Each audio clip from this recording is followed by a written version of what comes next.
മലയാളത്തിലെ യുവനടിമാരിൽ ശ്രദ്ധേയാണെങ്കിലും ഇപ്പോൾ അഭിനയം വിട്ട് ദുബായിലേക്ക് ജോലിക്ക് പോയിരിക്കുകയാണ് നടി മീര നന്ദൻ. ദിലീപിന്റെ മുല്ല എന്ന സിനിമയിൽ നായികയായിട്ടാണ് നടി സിനിമയിൽ അഭിനയിച്ചു തുടങ്ങുന്നത്. അതിനു മുൻപ് ടെലിവിഷൻ പരിപാടികളിലും സജീവമായിരുന്നു. ഇതിനിടയിൽ കഴിഞ്ഞ വർഷം മീര നന്ദൻ വിവാഹിതയായി. കേരളം ആഘോഷിച്ച താരവിവാഹങ്ങളിൽ ഒന്നായിരുന്നു മീരയുടേത്. ഇടയ്ക്ക് ചില പരിഹാസങ്ങളും നടിക്ക് ഭർത്താവായ ശ്രീജുവിനും നേരിടേണ്ടി വന്നിരുന്നു. എന്നാൽ ഭർത്താവിനെ കുറിച്ചും തന്റെ പുതിയ ജീവിതത്തെപ്പറ്റിയും നടി പങ്കുവച്ച കാര്യങ്ങളാണ് ഇപ്പോൾ ശ്രദ്ധേയമാവുന്നത്. ഫ്ലവേഴ്സ് ചാനലിലെ സൊറ പറ എന്ന പരിപാടിയിൽ സംസാരിക്കുകയായിരുന്നു മീര നന്ദൻ. യാത്ര പോകാൻ ഒത്തിരി ഇഷ്ടമാണോ എന്ന ചോദ്യത്തിന് മറുപടി പറയവേ തന്റെ ഹണിമൂൺ പ്ലാനിങ്ങുകളെ കുറിച്ചാണ് മീര പറഞ്ഞത്. യാത്രകളെ സ്നേഹിക്കുന്ന ഒരാളാണ് ഞാൻ. ഇനി പോകാൻ ഇഷ്ടം എങ്ങോട്ടാണെന്ന് ചോദിച്ചാൽ നല്ലൊരു സ്ഥലത്ത് ഹണിമൂണിന് പോകാനാണ്. കാരണം ഞങ്ങൾ ഇതുവരെ ഹണിമൂണിന് പോയിട്ടില്ല. ഭർത്താവിന് ഏഷ്യൻ കൺട്രി എവിടെയെങ്കിലും പോകണമെന്നാണ്.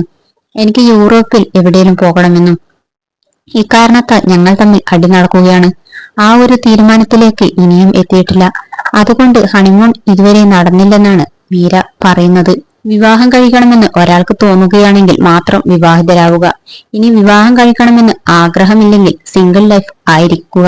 അങ്ങനെയാണ് നമ്മൾ ചിന്തിക്കേണ്ടത്. നമുക്ക് അതിഷ്ടമാണെന്ന് പറഞ്ഞ് മറ്റൊരാളും അങ്ങനെ ചെയ്യണമെന്ന് നിർബന്ധം പിടിക്കാൻ പാടില്ലെന്നാണ് ഞാൻ ചിന്തിക്കുന്നത്. ആരെങ്കിലും എന്നെ വിളിച്ചിട്ട് കല്യാണം ഉറപ്പിച്ചെന്ന് പറയുമ്പോൾ ഞാൻ അവർക്കാദ്യം ആശംസകളല്ല പറയുന്നത്. നിങ്ങൾ ഈ കല്യാണത്തിന് തയ്യാറാണോ എന്നായിരിക്കും. ഞാൻ തീരെ കല്യാണം കഴിക്കാൻ ഒട്ടും തയ്യാറല്ലാത്ത സമയത്താണ് ആ തീരുമാനം എടുത്തത്. എനിക്ക് പറ്റുന്ന ലൈഫ് പാർട്ട്ണറെ കിട്ടുമെന്ന് കരുതിയില്ല. ആ സമയത്താണ് ശ്രീജു വരുന്നത്. നമ്മൾ റെഡിയായിരിക്കുന്ന സമയത്ത് മാത്രമേ കല്യാണം കഴിക്കാൻ പാടുള്ളൂ.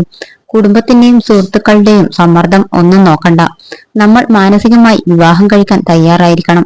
നമ്മുടെ ജീവിതം മുന്നോട്ട് കൊണ്ടുപോകേണ്ടത് നമ്മൾ മാത്രമാണ്. അപ്പോൾ വിവാഹം പോലെ ജീവിതത്തിലെ ഏറ്റവും വലിയ തീരുമാനവും നമ്മുടെ താല്പര്യം അനുസരിച്ച് ആയിരിക്കണമെന്നും മീര പറയുന്നു.